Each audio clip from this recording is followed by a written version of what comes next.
Welcome to Volume 11 Rock Talk Podcast, brought to you by Volume 11 Music. Your hosts, Rich Hoffa, Rick Lawhorn, and Mark Dunn. Rock Talk, Volume 11 Music.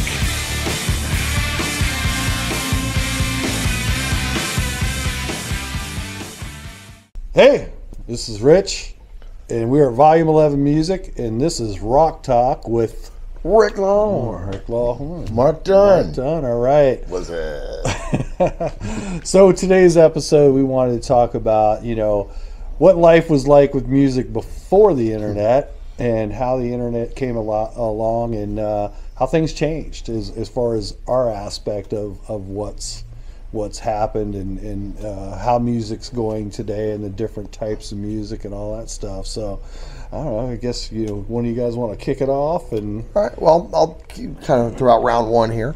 So going back to the late 70s, early 80s, how do we find out about a band? Radio was a big part of it, which I don't think is as big as far as a new band being played on the radio, at least in rock music. So you would hear whatever, AC/DC, Van Halen. I'm going to the record store, I want to buy that album. That was a big thing. And the other thing that was interesting before the internet, sometimes, like I remember for me as a kid, like with Pink Floyd, I didn't even know what the members looked like, because you would see their album. They got this album called The Dark Side of the Moon, and there's no picture of the band, and then they have the Wall album, and they have, all these classic Pink Floyd albums. But at the time, there's no pictures of them. So it was kind of a mystery. Now with the internet, the mysteries are all gone. So that's one big thing that I can really relate to as far as the differences. Also, the little magazines you would get. If you go to the store, you'd have Circus Magazine and Cream Magazine. Hey, there's this brand new band called Motley Crue out of California. I'd buy 2 of every Circus magazine. Oh, I bought those all the time. Van Halen. Because I'd cut one of them up and hang them on. And Eddie, here's Eddie on my wall. Eddie's playing guitar. Right. So that was a big part. Again, before the internet, you go to the store and you got the magazines, and okay, there's Eddie Van Halen, there's David Lee Roth. We're going to the record store, we're getting that brand new Van Halen album. That is kind of a thing that doesn't really happen quite the same way nowadays. And like Rich was saying, I think the internet's had a big part of that. So it's my little 2 cents worth. yeah, for sure. How about you, Mark? Well, I'm just so late to the game on any of that type of stuff because there's a certain romanticism to going and buying an album or buying a tape or buying a CD. Right. And I remember, I think it was probably maybe 2000 or 2001, and I'm I'm at the gym down in Atlanta somewhere, and I've got my Sony Discman, and I'm pimping, and it skips or whatever, and then I look over and I see somebody with this little thing in their hand with headphones. Yeah. And I'm like, what is that? And and it was an MP3 player. MP3. I'm like, what's an MP3? And I just was so, and then it made me go, well, this is a whole new ball game if you can put that many songs in a little thing that looks like something from Star Trek in 1965. Yeah. And so that was the moment where I knew that the game had changed. Yeah. And going out and getting one, and then with my old slow computer and loading a CD in and setting it up, all my catalog into the computer, and then a few years later you got every song under the sun on a website, on Apple Music or iTunes or whatever. And, I think that the availability of music for the masses is really cool. I think that the exclusive nature of more to a new band, discovering them is really difficult because there's so many, and that's not even really a testimony to the technology of listening to music as much as it is the technology of you can make a record in your room. I mean, the first Billie Eilish album with her and her brother, they did with a Scarlett interface and Logic Pro and in their bedroom. And so it's the technology has bred a lot more music. So for somebody to get well known in this day and age is really, really interesting because there's just so much out there. Whereas before with technology, and the cost of making music was prohibitive unless you had a budget from a record label. Right, That's my point. Right. No, that's a great point. Yeah. Well, I think back then it was more. It was streamlined in a funnel. You had your X amount of bands, but you had to go through, like, you had to be discovered. Yeah. And then the record company, they go, okay, we're gonna sign these guys on for X amount of records, but they invested in the band itself. Mm-hmm. So if they ended up putting out a bad record, they knew that, well, we got some more. Maybe we can get back on track and things like that. But I think I think the internet's made things easy and very difficult at the same time. So I think with everything was, when we used to go to the record store, I mean, how many records did you buy just because it was a cool album cover? You never heard the band, or maybe it was a reference or something. But I can remember going through there and go, yeah, this looks pretty cool. These guys look pretty cool. These guys rock. Yeah, what is it? These guys rock. They look pretty cool. Exactly. You buy it and you hope for the best, or you're reading. Is that why you had that Andy Gibb album? No, I don't have any Andy Gibb. But I was over. I was over a buddy's house, and he had Barry Manilow, and I'm sitting there, at his house, and we're at Barry Manilow's great together, and I see Barry Manilow, and I had to give him some stuff for the Barry Manilow album, but. Well, the Kiss records, definitely. I was like, oh, they got makeup on, they got posters inside the albums. That's a big difference. Nowadays with everything on the internet, you don't get there's like the lyrics to the songs, there's a poster, there's little tattoos that I can put on, off of Kiss Alive too, Yeah. Or before MTV, and most of the people maybe watching this don't even realize that MTV actually showed music videos. Right. Wow. Yeah. And it went on the air. Yeah. We're taping this on August 1st. That's right. It went on the air today, 1983? 81. Yeah. So we appreciate the 4 years of good music videos that they showed. Thank you, MTV. Yeah. Video killed the radio star. It was the first song. Right?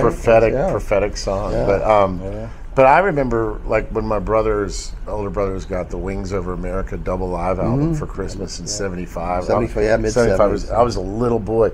But I would listen to that record when they would allow me to put them on, and I would just open it up and stare at the onstage drawing of them playing live and just listen to the tunes. And so then when you have the accessibility of video cassette recorders, and then MTV in 81, and then the amalgamation of music being stored and then shared became different because somebody could, tape 8 hours of MTV and burn the tape, right? And so that kind of thing was really the first Napster when you think about it. Yeah, the original Napster. And before that, just without the videos, people would share cassettes and whatnot. And then when Napster came around, it really blew open what could happen with the art of protected music. Right. And not to be too tangential on this topic, I actually, and I'm not even a huge Metallica fan, but I thought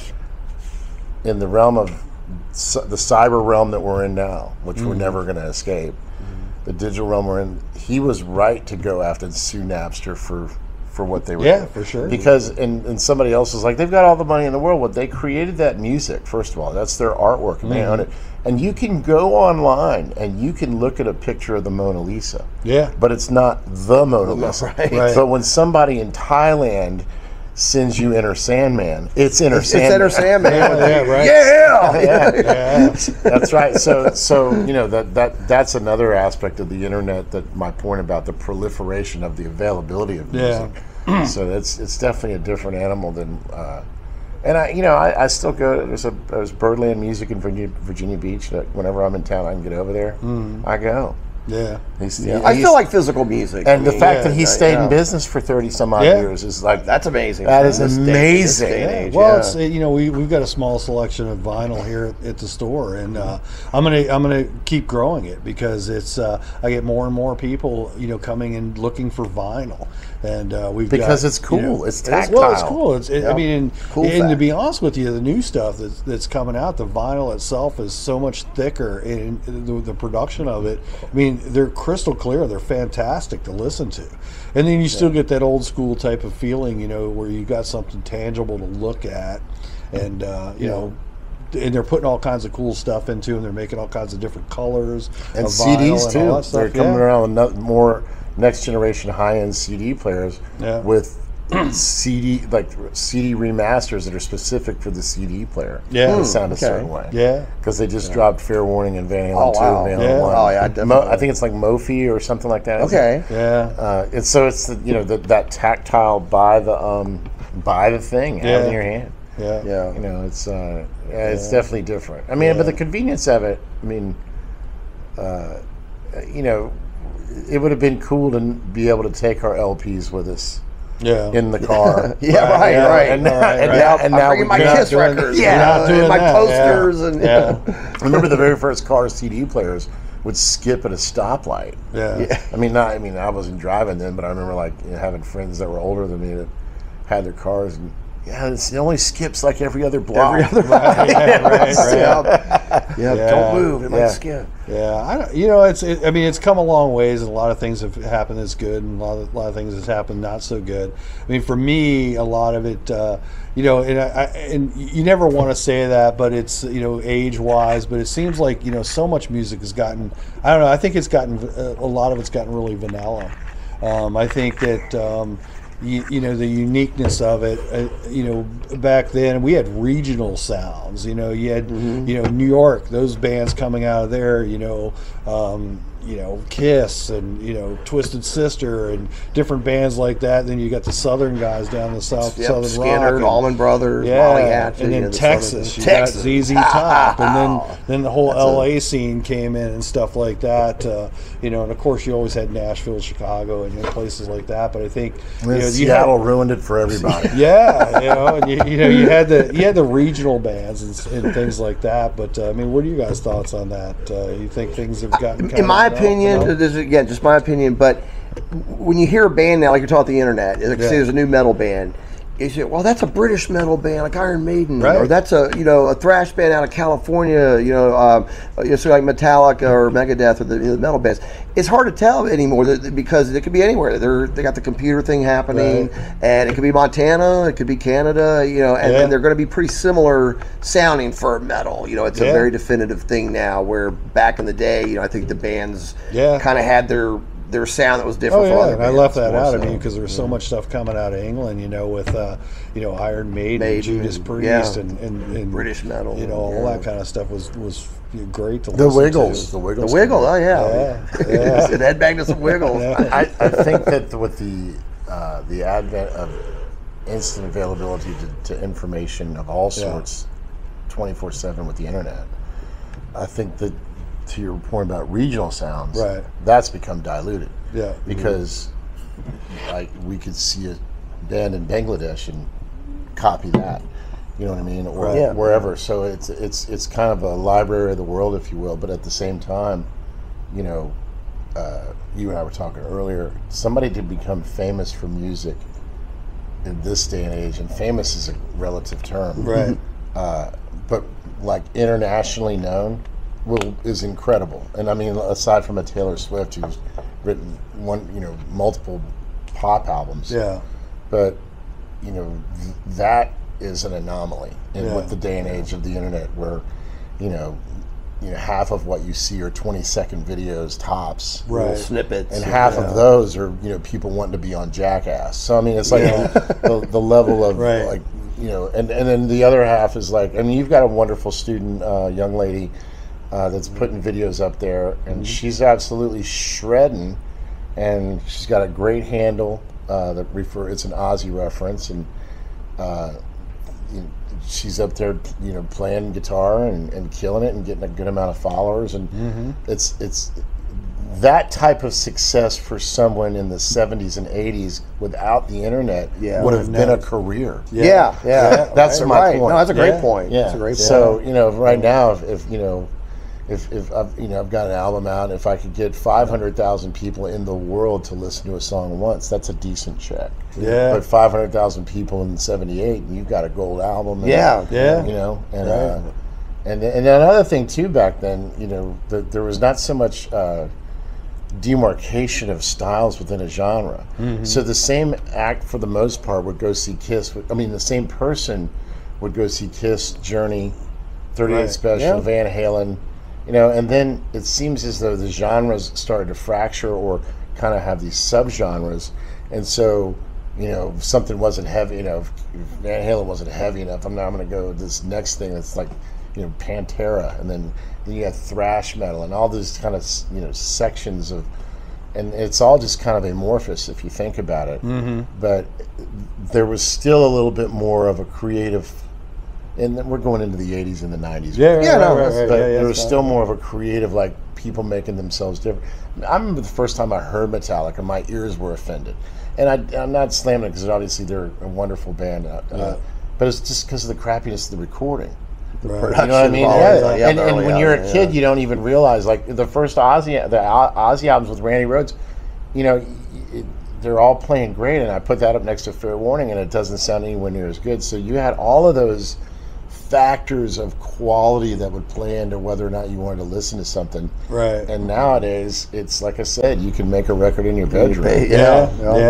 The one of the cool things that you know, I will say, you know, is, you know, a few years back I was going, man, it's so hard to find good music and things, and a lot of it was, you know, I wasn't spending a lot of time online looking for new music, but I started, you know, going on manufacturers' websites and looking at their artist rosters and things like that. So what was cool about the whole thing is the algorithm started, you know, getting into my system and all that stuff, and then the next thing you know, you see a reel on Facebook, and I seen this guy with his beat up Stratocaster, and I click on it, and I'm like, whoa, you know, Philip Sayce. I mean, he's an absolute ripping guitar player, man. And so, you know, then, you know, of course, I like, you know, that type of playing as well. And then, you know, you run into like, you know, Dirty Honey and some of these other Rival Sons. I mean, they're great bands. You know, and I think that aspect of finding new music is kind of really cool. It just,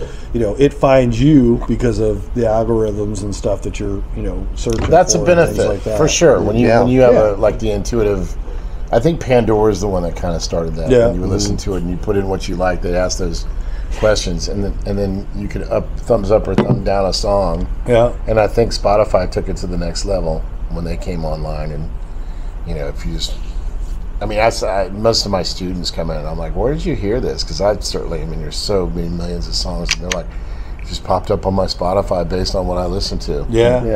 You know, and God knows I would not know of any of these bands if it wasn't for the students, because I sure as heck can't do it. Same here. My students definitely turned me on to a lot of cool music that, like, I didn't even know that particular band or artist or guitar player. So but it's also funny too at the same time, because this is 10 or 15 years ago, but I was driving my son to school one morning and he pulls up Blurred Lines, with Pharrell and Robin Thicke.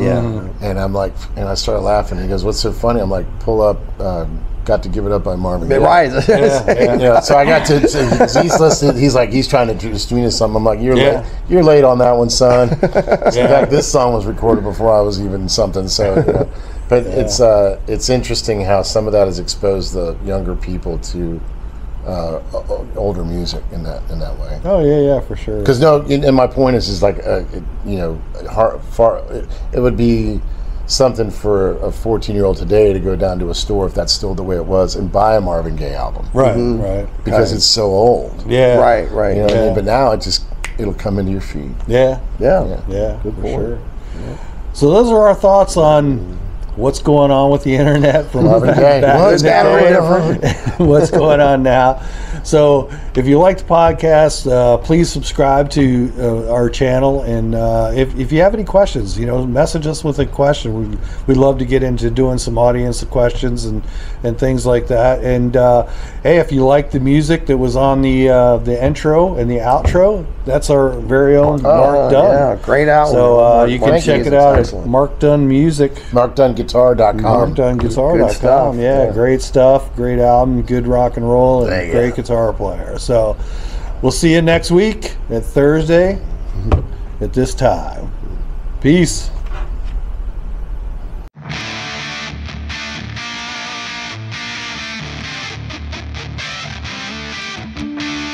This has been an episode of Volume 11 Rock Talk Podcast, brought to you by Volume 11 Music.